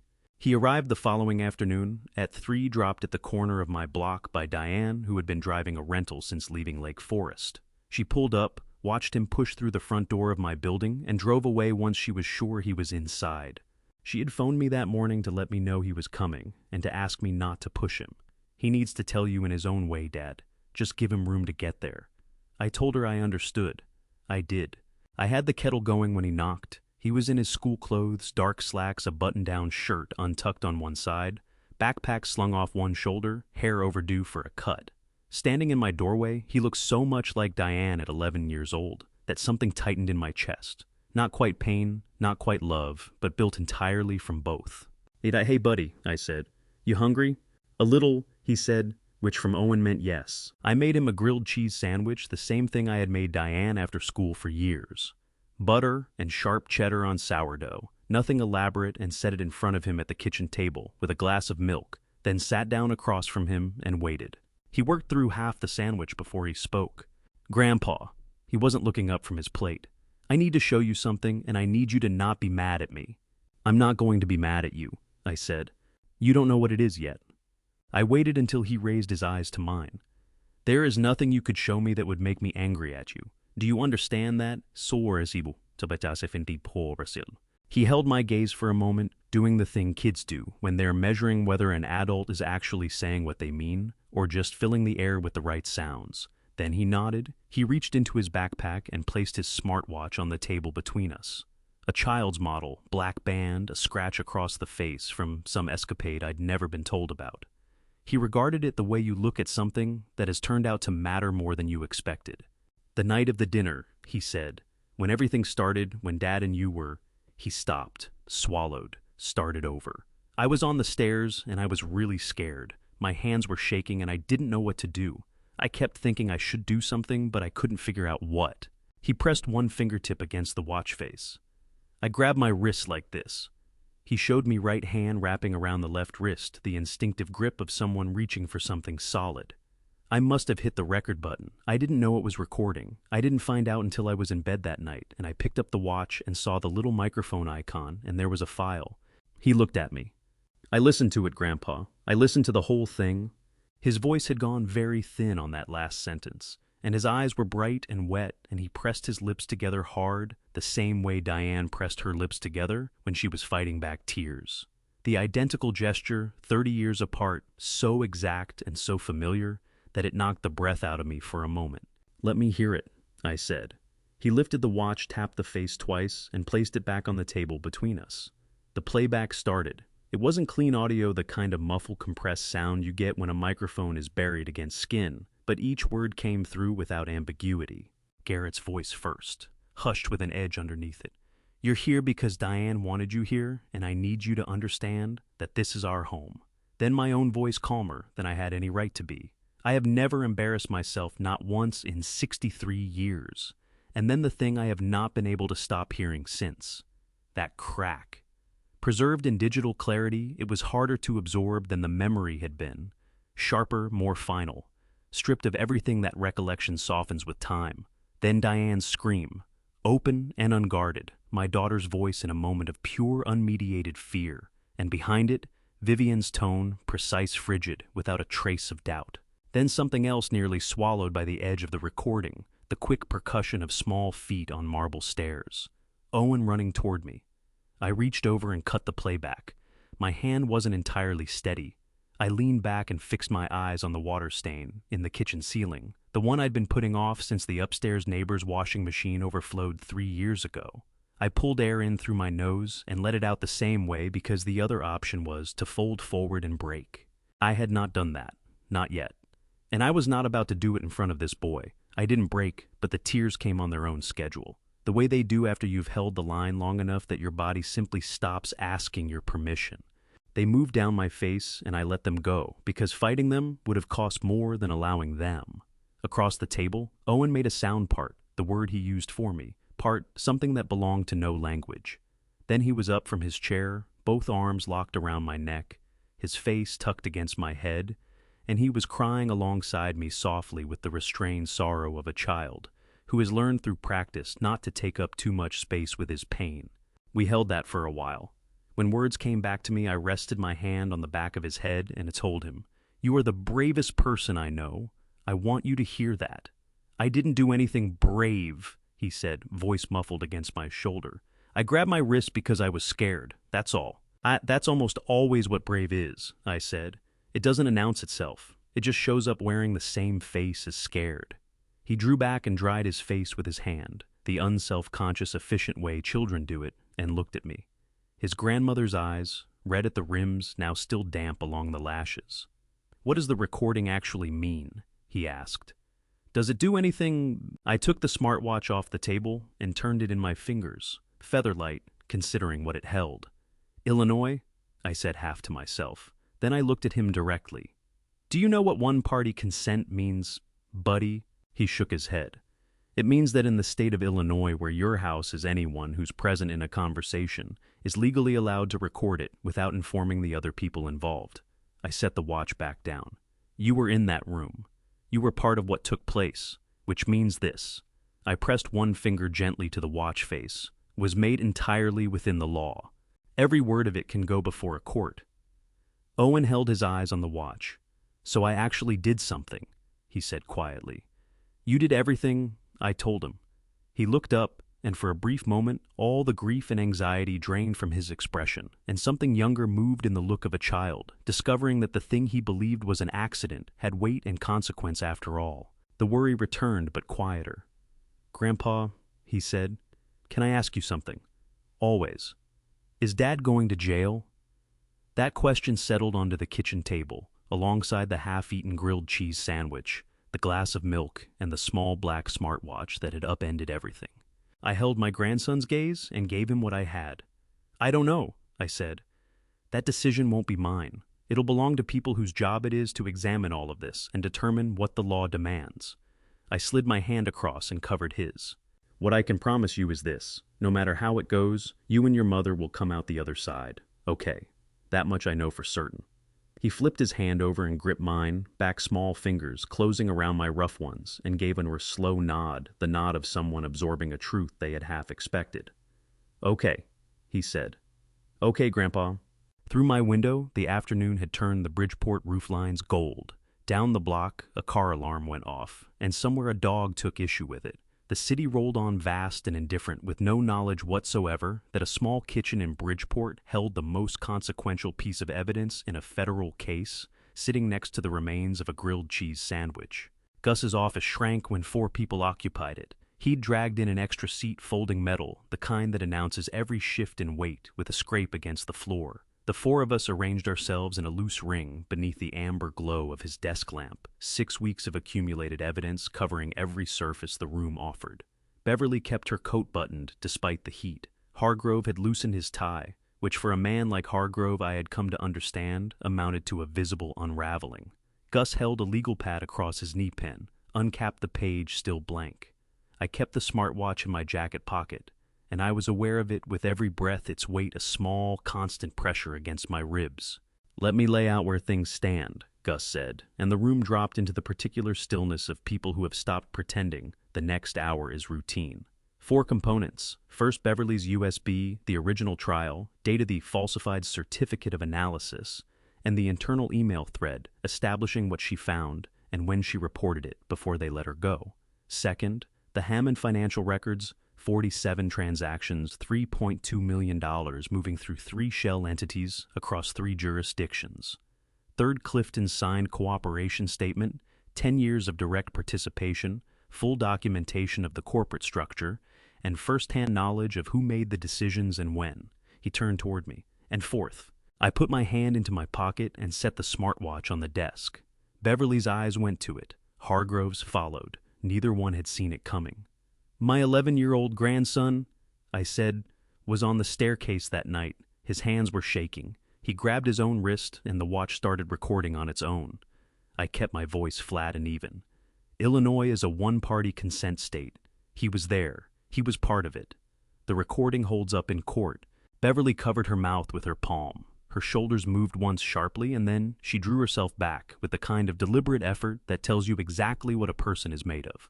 Hargrove didn't speak. He studied the watch for a long stretch of silence, and when he finally broke it, his voice had dropped to something just above a whisper. "A child recorded it," he said, not asking, just letting the fact land. "A child recorded it," I said back to him. He shut his eyes for a moment. When they opened, his face had changed, not dramatically, but in the way that matters. What I saw there was shame. Not the kind people manufacture for an audience. The kind that takes up permanent residence. "All right," Gus said. His voice had gone soft, the softness of someone who knows that efficiency and gentleness are sometimes the same instrument. "Here's tonight." He took us through the steps without hurry. The FDA formal complaint would go through the FDA's MedWatch safety reporting portal and be submitted at the same time to the Office of Criminal Investigations, with Beverly as the named complainant and me as corroborating witness. The SEC whistleblower filing would go in through the SEC's online tips complaints and referral system, with Hargrove as the primary disclosing party. Gus would submit a separate report to both the Chicago Police Department and the FBI's Chicago field office covering the surveillance on my building and Beverly's apartment, federal witness tampering statutes. The audio file accompanies the FDA submission, Gus said, as supporting documentation. Questions. Beverly lifted her hand a little. "What becomes of us once the filing goes in? The FDA confirms receipt within 72 hours. While the investigation runs its course, your lives go on as they normally would. Nothing that was said here tonight goes beyond this room." He kept his eyes on hers. "From tonight forward, you have the active protection of 2 federal agencies behind you. Any move against you after this filing is a federal crime." Beverly gave a small nod, her lips pressed so tight the color drained from them. That was when my phone went off. The voice needed no introduction, cultivated, deliberate, each syllable placed with surgical intent. Vivian said the wrong name, even now, even after all of it. "Vivienne," I said. The room around me went still, all 3 of them frozen. "Put a number on it," she said. "Whatever figure seems right to you. The transfer can be done before sunrise."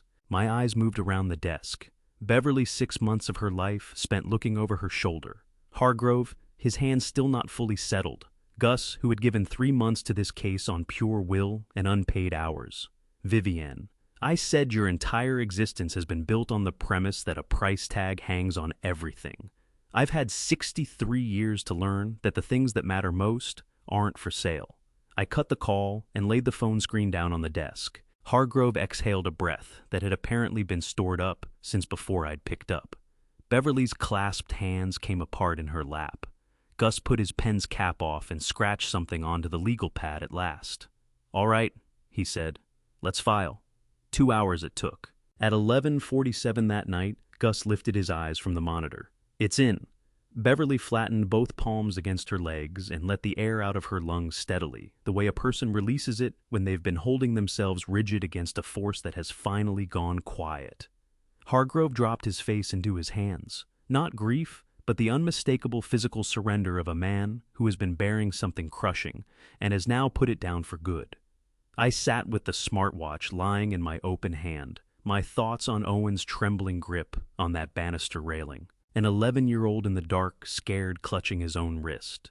Gus drove me home across the bridge back toward Bridgeport, the loop skyline blazing on our right, the East River black and silent below. "You understand this isn't finished," he said. "Things may get rougher before they ease up." "I know," I said. "You holding up all right?" I let my gaze drift to the buildings beyond the window, the skyline I had put my hands to, building the one that had stood behind every working day of my life, the one that would outlast every person in that car by a century. "Give me a few months before you ask me that," I said. Gus said nothing, just drove, and the lights along the bridge passed over us in steady succession as we made our way back. The Monday morning that brought Garrett Ashford's world down around him was no different from any other Monday morning I'd ever known. 6:15 alarms silenced before it completed a single cycle, coffee grounds measured into the filter, the old pipes knocking as the water found its heat. The paper collected from the hallway mat still rolled in its sleeve. My body had run this routine long enough to need no direction from me, and my mind, freed from that, did what it had been doing each morning for the past 6 weeks, going back through the case like a contractor checking a structure, pressing on the joints looking for anything that wouldn't hold. Diane came out of the spare room at 7, Owen still sleeping behind the closed door. She poured a mug and settled across the table, and we talked the way people do, when the thing they're actually living through is too heavy to lift before the day has even started. Whether Owen's sneakers had another month in them, whether the spare room's radiator was getting worse. Small talk as shelter. At 7:43, the television Diane had switched on for company stopped being company. Breaking this morning, federal agents from the Food and Drug Administration and the Securities and Exchange Commission executed a coordinated action at the Loop offices of Ashford Pharma at 8 a.m., serving search warrants and seizing financial and operational records. The action follows a whistleblower complaint filed 6 weeks ago alleging systematic falsification of pharmaceutical testing, documentation, and financial fraud affecting outside investors. Ashford Pharma CEO Garrett Ashford was scheduled to hold a major press conference this morning at the Marriott Magnificent Mile to announce a company expansion. That event has been canceled. Diane put her mug down on the table. The sound it made was almost nothing. Owen materialized in the spare room doorway, pajamas, hair pressed flat on one side, pulled there by whatever sense children have for the moments adults are trying to absorb. He looked at the screen. He looked at me. "Grandpa," he said barely above a whisper. "Come here, buddy." My arm went out and he walked across the kitchen and tucked himself beneath it, his face finding my shoulder, the way it had when he was years smaller, and I drew him close and kept watching. The feed shifted to the Marriott Magnificent Mile. A reporter outside the entrance, a press corps, and a scattering of suited investors behind her, most of them bent over their phones, expressions somewhere between bewildered and quietly alarmed. Through the glass lobby doors, the room was visible people who had shown up to hear good news, now absorbing something else entirely in real time. Then the image changed again, and Clifton Hargrove was on the pavement in front of the Ashford Pharma building on Wacker Drive, wearing the same suit he'd had on in Gus's office weeks before. He had the look of a man standing in the first moment after a decision that cannot be taken back. A bank of microphones waited in front of him. He was holding one sheet of paper, gripped in both hands, and those hands were the steadiest I had seen them through this entire ordeal. In a level, unhurried voice, he read what was on the page: the financial architecture, the shell companies, the doctored records, the Hammond transactions, his eyes never once leaving the paper. When the last line was done, he creased the page down the middle with precision, slid it into his breast pocket and said, "I should have done this sooner. I'm sorry that I didn't." Then he turned and went back through the door. Owen raised his head from my shoulder. "He told the truth," he said. "He did," I said, "even though it was hard, especially because it was hard." Diane stretched her arm across the table and covered my hand with hers, solid, warm, the hand of my daughter, someone who had walked through something difficult and arrived on the far side still intact. The three of us stayed that way in my small Bridgeport kitchen, the radiator ticking the TV, murmuring low December light, falling through the window at the shallow angle it always took that time of year, pale gold, indifferent to what the day had meant. My phone rattled against the table. Garrett's number. I stared at it. Everything that number carried moved through me at once. The dinner table, the slap, the late-model Buick idling outside my building, the measured voice on the other end of a phone call designed to sound reasonable. I turned it face down and left it there. "More coffee," I said to Diane. She studied my face for a beat, the way she had been studying it since she was old enough to read it. Then she smiled. Not the performance she'd worn at that Lake Forest dinner. Not the strained version from the night she'd called to rope me in. Something true, small, worn at the edges, genuine, the kind of smile that takes something out of you and is worth every bit of what it costs. "Yeah," she said. "Please." I got up and filled her cup. 3 days after the morning, everything came down. A knock landed on my door at 2:00 in the afternoon. Finding Garrett Ashford in my hallway did not surprise me. I had been braced for his arrival. The way you brace for a storm, you can't pinpoint the barometric drop has been telling you for days that it's on its way, and you know it will come when it decides to, not when you're ready for it. The man in front of me barely resembled the one I'd faced across dinner tables and boardrooms. The suit was still expensive. People like Garrett don't renegotiate their wardrobes in a crisis, but something had gone out of it, that particular deflation that comes when good clothes have been slept in, sat in, lived in, without relief. The tie had been removed at some point, and not replaced. 2 days of stubble covered a jaw that would normally never have carried a single missed shave. And those eyes, the ones I had catalogued over time as calculating dismissive or performing a warmth calibrated for whatever room he was working, were none of those things now. Just worn. He was a tired man in a hallway under a bulb that had been needing replacement for weeks. "I didn't come here to threaten you," he said, "and I'm not here to make a deal. He stopped, tried again. "I need to talk to somebody who isn't a lawyer." I pulled the door open and moved aside. He came in slowly, the way a person enters a place they know they've surrendered any right to appraise, and I watched his eyes move across the apartment. The worn furniture, the photos on the walls, the mingled smell of coffee and old books, the settled warmth of a small home that has been genuinely inhabited for decades.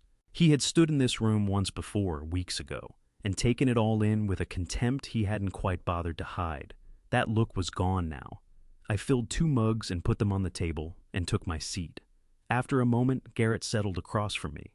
He closed both hands around his mug, Irene's mug, the one with the chipped handle I'd never gotten around to replacing, and stared down into it as though searching for something beneath the surface.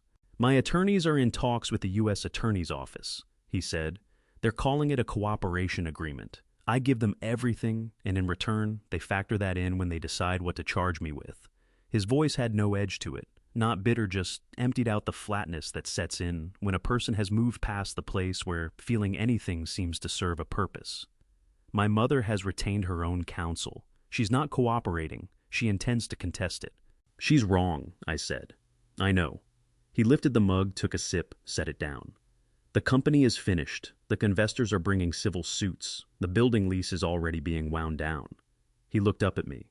412 people worked for Ashford Pharma. 412 people who had no part in any of it. I watched him.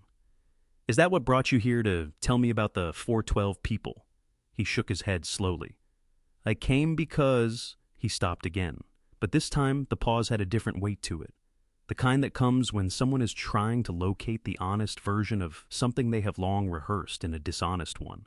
"I came because I struck you in my dining room, in front of my son." His voice fell, and I haven't been able to get the look on his face out of my head. The radiator knocked once in the corner. "Owen loves you," I said. He never stopped. "That's not something that changes based on what happens next." I leaned in slightly. "But love isn't the same thing as trust, Garrett. And trust isn't the same thing as respect. Those are built slowly, the same way anything worth having gets built. They can't be purchased and they can't be handed down. They have to be earned." I held his gaze. "You've got a long road ahead, but you haven't passed the point where you can start walking it." He sat with his eyes on the table for a long moment. "I used to watch you with him," he said, his voice barely carrying. "At dinners, at Christmas, the way he looked at you." He shook his head. "I never could make sense of it. My father was a senator. He was on television. He shook hands with presidents." He pressed his thumb into the chip on the mug handle. "And Owen looked at you, a construction foreman from Bridgeport, like you'd put the stars up yourself. I understand it now." He rose from the chair. His eyes traveled around the room one last time, the photographs, the books, the water stain on the ceiling I had been meaning to patch for 3 years.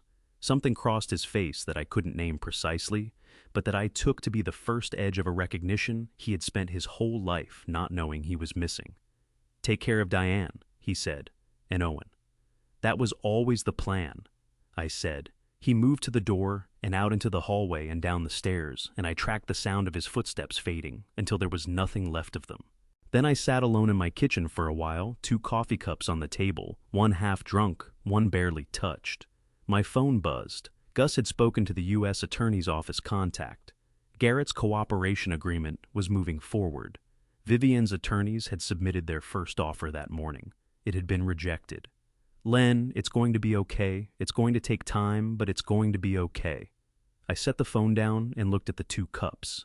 Then I got up and washed them both. Spring came back to Bridgeport the way it always does, not in a single arrival, but in installments. A warm afternoon here, a cold morning there.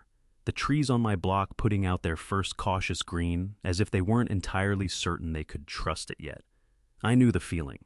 The divorce was finalized on a Tuesday in late March. Diane called me from the courthouse parking lot in Waukegan, with Owen waiting in the car, and she didn't have much to say, just, "It's done, Dad," in a voice that was wrung out and relieved at the same time. I told her I was proud of her, and she said I know, and we stayed on the line together a while without either of us needing to put anything else into it.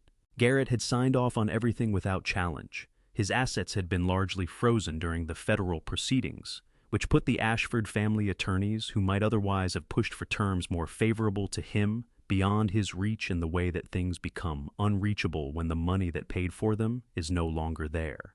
The court gave Diane primary custody of Owen. Garrett's visitation was to be settled once the criminal case reached its conclusion. Vivian was still contesting. She would be for a long time. Some people, I had come to believe, are simply built for the fight. On the first Saturday of April, Diane and Owen moved into an apartment 4 blocks from mine. 2 bedrooms, 3rd floor, a building with a working elevator, and a superintendent who picked up his phone. Owen had chosen it himself. For one specific reason, his bedroom window overlooked a construction site where a new building was just beginning to rise, and he had explained to me, with the particular gravity an 11-year-old brings to important information, that he wanted to watch the whole thing go up from the start. I helped them haul boxes through the afternoon. When the last one was through the door, and Diane was in the kitchen working out which cabinet should hold what, Owen tracked me down in the living room and held out a photograph. It was the one Diane had taken the previous summer, the 2 of us at the old job site on Randolph Street. Hard hats on Owen's borrowed and slightly too big for him, both of us squinting against the sun and grinning at something one of the crew had said. "Can we put this up?" he asked. "It's your apartment, buddy," I said. "Whatever you want on the walls." He dug a nail out of the kitchen junk drawer and used a shoe to drive it in since the tools hadn't been unpacked yet. He hung the photograph on the living room wall with the concentrated seriousness of someone doing something that matters. Then he stepped back and tilted his head at it. "Perfect," he said. The following Wednesday, my doorbell rang at 7:15 in the morning. I opened the door to find Owen standing in the hallway in his school clothes backpack slung on one shoulder, a paper bag in his hand, slightly breathless from having covered 4 blocks at a run. "There's a new bakery 2 streets over," he announced. "The lady said these are cranberry orange, but I think there might be walnut in them too." He pushed the bag at me. "Also, I wanted to see you before school." I took the bag. It was warm. "You want to come in?" "I only have 12 minutes, he said, already moving past me into the kitchen. "But yeah." He dropped into his chair at Irene's table, the one closest to the window, the one that had always been his. I poured him a glass of orange juice and sat across from him, and we worked through the muffins, which were cranberry orange, and also, he was right, a little walnut. I looked down at my hands resting on the table. 63 years old. Hands that had poured concrete in January windstorms, held Irene while she was dying, held Diane the day she was born, and held Owen on that staircase in Lake Forest, while the life he'd known came apart around him. Hands that, had it turned out, been enough. Owen glanced up and caught me looking, and gave me the expression he saved for moments when he thought I was getting sentimental. A small, fond, faintly exasperated look that was so thoroughly Diane's, it made me smile without meaning to. "What?" Owen glanced up and caught me looking and gave me the expression he saved for moments when he thought I was getting sentimental. A small, fond, faintly exasperated look that was so thoroughly Diane's, it made me smile without meaning to. "What?" he said. "Nothing," I said. "Eat your muffin." He ate his muffin. The morning light shifted slowly across the table between us, and somewhere 4 blocks away, Diane was making coffee in a kitchen that belonged to her, in a life that was finally fully and completely her own. Thank you for sitting with me through this one. Stories like Leonard's don't let go of you easily, and they shouldn't. What this cost was real. Dignity taken in front of the people who mattered most. A daughter who needed protecting long before her father knew how serious things had become. A grandson who, in a moment of pure fear, accidentally became the one who handed justice its first foothold. I believe God places the right things in the right hands at the right moment, even the trembling hands of a frightened child on a dark staircase. Leonard didn't plan any of this. He just refused to look away. If these grandpa revenge stories find you when you need them, It's because this kind of quiet courage deserves to be spoken out loud. The father stories that last aren't the ones about men who had power. They're about men who knew what they were protecting and never stopped. Here is what I take from Leonard's story. Trust what a child shows you. Children don't perform love, they give it honestly, and it points straight at what's real. When someone tries to buy your silence, that is the moment to understand exactly what your silence is worth to them and hold it tighter. Build the kind of life that doesn't need to impress anyone. The things that quietly accumulate integrity, consistency showing up, those are the only things that outlast the rest. If someone has forfeited your trust, don't harden yourself against them permanently, but make them earn their way back the slow way, because that is the only way it means anything. If this story moved you, leave a thought in the comments. I read them, and they matter to me more than you know. Share this with someone who could use a reminder that doing the right thing, even when it's slow and hard and costs you something, is always worth it. And if you haven't already subscribed to Grandpa's Revenge, there are more stories where this one came from. Thank you for your time today. Take good care of yourselves, and I'll see you in the next one.